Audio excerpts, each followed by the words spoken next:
ಇಲ್ಲದೆ ಇರೋ ಆಸೆ ಹುಟ್ಟಿಸಿ ನಂಗೆ ಮೋಸ ಮಾಡಿದ್ರಿ. ಇದು ಆರಂಭ ಬಂಗಾರಿ, ಅಂತ್ಯ ಹಾಡಬೇಕಾದವನು ನೀನೆ. ಎಲ್ಲ ಸುಳ್ಳು. ನಂಗೆ ಗೊತ್ತು, ನಾನೊಬ್ಬ ದಡ್ಡ. ಎಲ್ಲರೂ ನನ್ನನ್ನು ಬೇಕಾದಾಗ ಬಳಸ್ಕೊತಿದ್ದಾರೆ. ನೀವು ಕೂಡ ನನ್ನ ಬೇಕಾದಾಗ ಬಳಸ್ಕೊತಿದ್ದೀರಾ. ನಾನೊಂದು ಚೆಂಡಿನ ಥರ ಎಲ್ಲರ ಹತ್ರ ಒದಿಸ್ಕೊಂಡು ಮುಖದ ಮೇಲೆ ಸತ್ನಾಗ ಓದ್ಕೊಂಡು ತಿರುಗ್ತಾ ಇದ್ದೀನಿ. ಕರ್ಮಗಳು ಯಾರನ್ನೂ ಬಿಡೋದಿಲ್ಲ. ಅಂಥ ದೇವಾನುದೇವತೆಗಳನ್ನೇ ಕರ್ಮ ಬಿಟ್ಟಿಲ್ಲ. ನಿನ್ನ ಕರ್ಮಗಳೆಲ್ಲ ಮುಗಿದ ಮೇಲೆ ನಿನಗೆ ಒಳ್ಳೆ ದಿನಗಳಿವೆ. ಬೇಕಾಗಿಲ್ಲ. ಜಾಜಿ ಇಲ್ಲದೆ ಬರೋ ಒಳ್ಳೆ ದಿನಗಳು ನನಗೆ ಬೇಕಾಗಿಲ್ಲ. ಅಮ್ಮನವ್ರೊಬ್ಳು ಕುರುಡಿ. ನನಗೆ ಅನ್ಯಾಯ ಆಗ್ತಾ ಇದ್ರು ಕಣ್ಣು ಮುಚ್ಕೊ ಕೂತಿದ್ದಾಳೆ. ಇದ್ಯಾವುದು ಅಮ್ಮನವ್ರಿಗೆ ಕಾಣೋದಿಲ್ವಾ? ನನಗಾಗ್ತಿರೋ ಅನ್ಯಾಯನ ಯಾಕೆ ಅವಳು ತಡೀತಿಲ್ಲ? ಅವಳಿಗೂ ನಾನು ಬೇಡವಾ? ತಾಯಿಗೆ ಎಲ್ಲ ಮಕ್ಕಳು ಒಂದೇ. ನೀನು ನಿನ್ನ ಕಷ್ಟನ ಅವಳ ಹತ್ರ ತೋಡ್ಕೊಂಡಿದ್ಯಾ ಅಲ್ವಾ? ನಿನ್ನ ಕಷ್ಟನ ಅವಳು ಆಲಿಸಿದಾಳೆ. ಅವಳು ನಿನ್ನ ಸಹಾಯಕ್ಕೆ ಬರ್ತಾಳೆ. ನೋಡ್ತಾ ಇರು. ನನಗೆ ನಂಬಿಕೆ ಇಲ್ಲ. ಜಾಜಿನ ಕಳ್ಕೊಂಡ್ಮೇಲೆ ನನ್ನ ಭರವಸೆಗಳೆಲ್ಲ ಸತ್ತೋಗಿದೆ. ಇದೇ ಮನುಷ್ಯರು ಮಾಡುವ ಮೊದಲ ತಪ್ಪು. ಮನುಷ್ಯನಿಗೆ ಸಂಕಲ್ಪ ಮುಖ್ಯ, ಗುರಿ ಮುಖ್ಯ. ನೀನೇ ಜಾಜಿನ ಪಡಿತೀನಿ ಅಂತ ಸಂಕಲ್ಪ ಮಾಡೋವರೆಗೂ ಜಾಜಿ ನಿನಗೆ ಸಿಗೋದಿಲ್ಲ.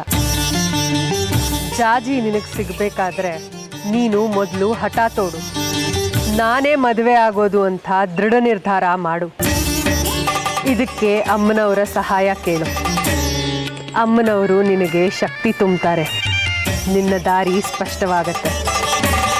ಅಂಧಕಾರ ಅಳೆದು ಬೆಳಕು ಮೂಡುತ್ತೆ. ಪ್ರಯತ್ನ ಪಡು. ಜಾಜಿ ನಿನ್ನವಳಾಗ್ತಾಳೆ.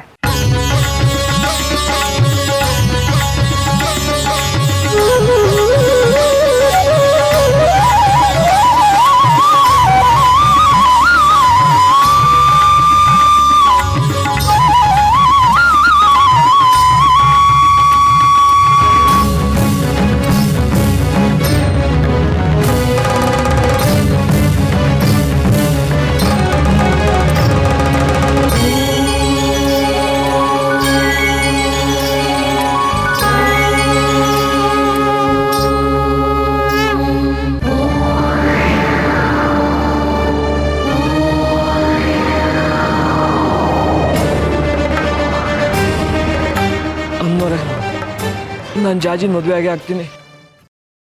ಏನಾದರೂ ದಾರಿ ತೋರಿಸು.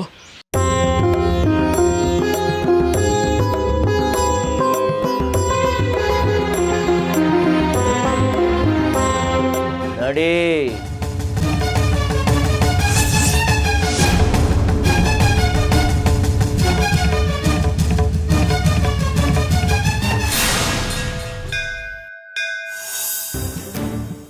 ಎಲ್ರಿಗೂ ನಮಸ್ಕಾರ. ನಮಸ್ಕಾರ ಶಾಸ್ತ್ರಿಗಳೇ.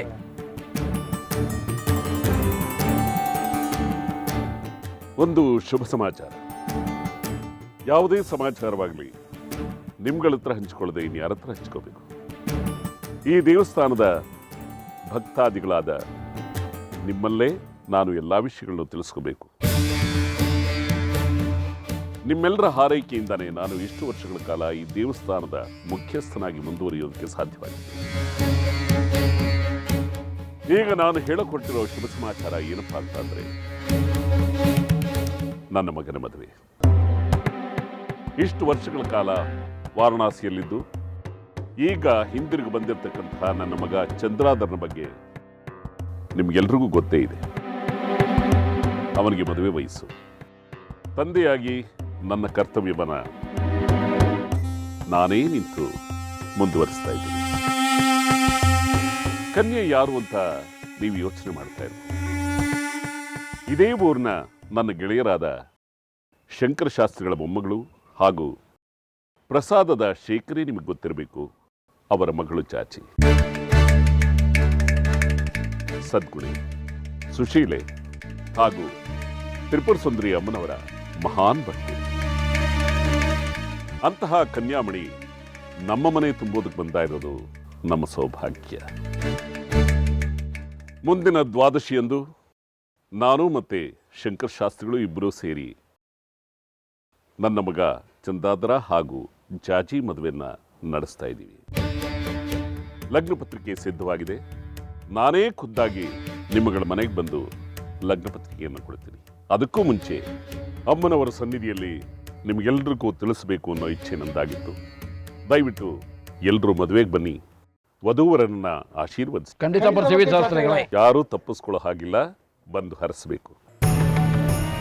ನಮಸ್ಕಾರ. ನಮಸ್ಕಾರ.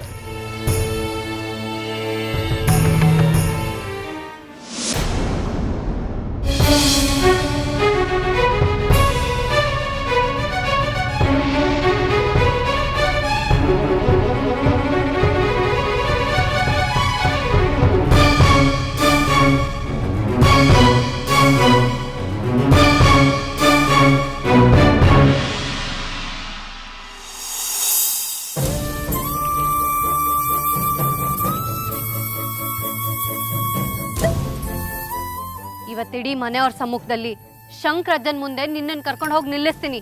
ಮದುವೆ ಆದ್ರೆ ನಿನ್ನನ್ನೇ ಆಗೋದು ಅಂತ ಹೇಳ್ತೀನಿ. ಯಾರನ್ನ ಮದುವೆ ಆಗ್ಬೇಕು ಅಂತ ನಿನ್ನ ನಿರ್ಧಾರ?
ಜಜ್ಜಿ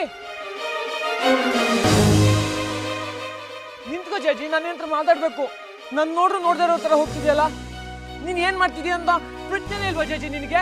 ನಿಂತ್ಕೋ.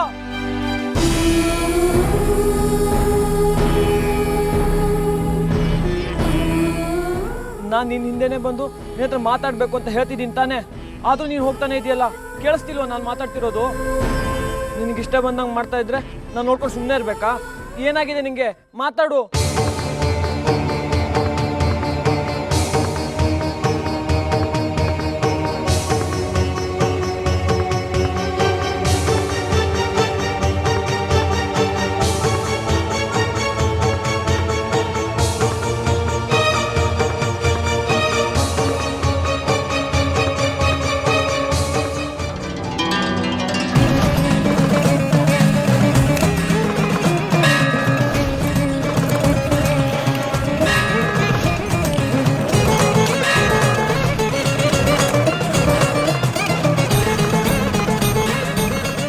ಜಾಜಿ, ಇನ್ನು ಮೇಲೆ ಕೆಲಸ ಎಲ್ಲ ಬೇಡ.